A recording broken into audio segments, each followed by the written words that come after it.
with no plugins on Azure. And I think that's Satya right there. Hang on. No, it's Googs. It's Googs.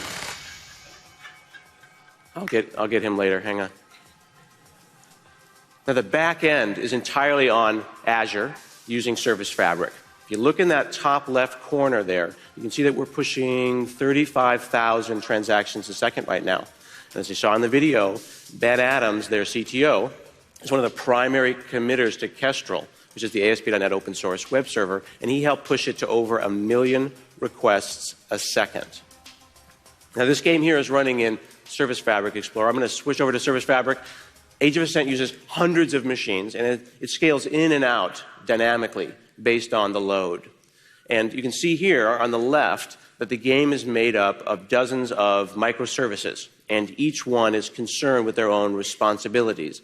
I've got training drones and machines and clans and alliances, and each one of these microservices will go and report their health up to the larger application. You can note here that all systems are go. Everything is green. Therefore, the overall app is healthy. Keep that in mind. That's going to be important later.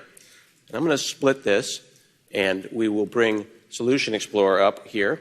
And when I said that this was real code, that we want to look at how this thing is built. Now, you can write your microservices in most any language, as we saw, even Java on Linux, if it makes you happy.